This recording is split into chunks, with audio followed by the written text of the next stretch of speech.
Hi, I'm Cassie from BBC Good Food and I'm going to show you how to make the perfect hot cross buns. So I made the dough a couple of hours ago and I left it to rise somewhere nice and warm until doubled in size.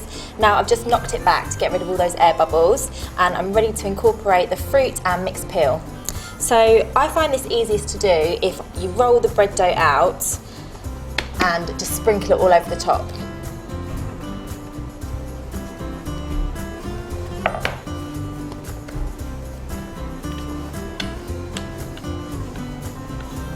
So roll it out nice and thin and then just sprinkle your fruit over the top. And the mixed peel.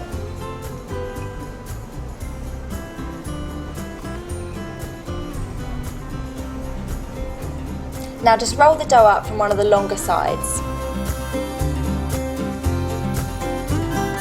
This will mean the fruit is nicely distributed throughout the hot cross bun. So now we're ready to cut the dough into 12 even pieces.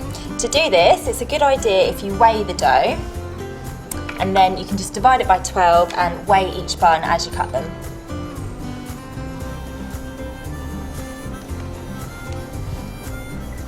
So unroll it and then cut them into roughly the same size, but don't forget you can check them on the scales.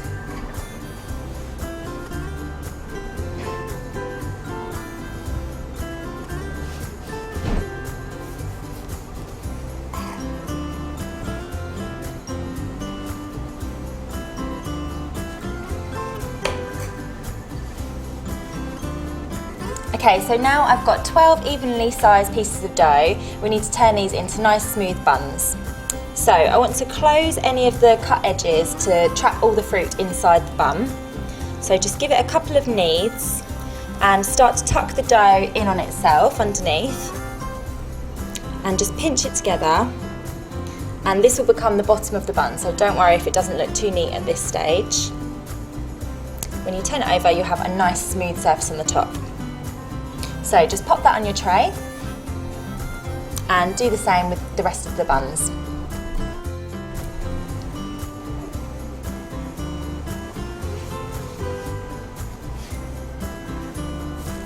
I've left a little bit of space between the hot cross buns because they need to go somewhere nice and warm for about another hour until they're doubled in size or until they're just touching. So just cover them over with some oiled cling film so they don't dry out. And place them somewhere warm.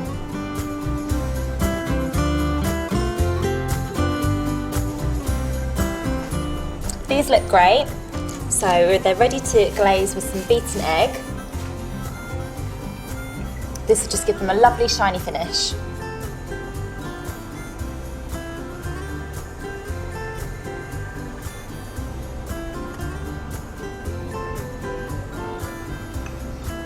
Okay, so now we're ready to add the crosses to the top of the hot cross buns.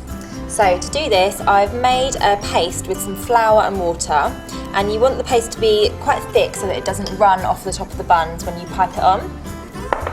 So get yourself a piping bag, or you can use a sandwich bag, and just spoon in some of the paste.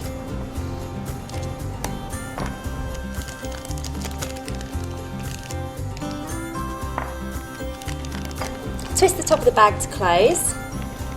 Now as soon as you snip off the corner, you want to pipe the crosses quite quickly over the top of the buns. So here goes.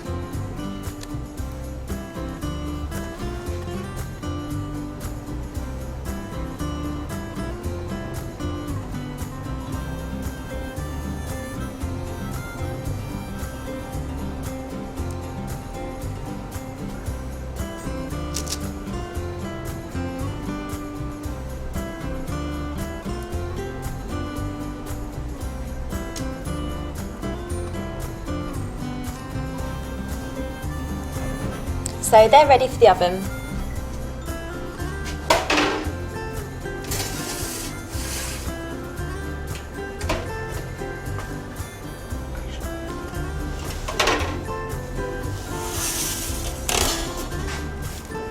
So there you go, that's how you make perfect hot cross buns. Serve them warm from the oven or toasted with lots of butter and marmalade.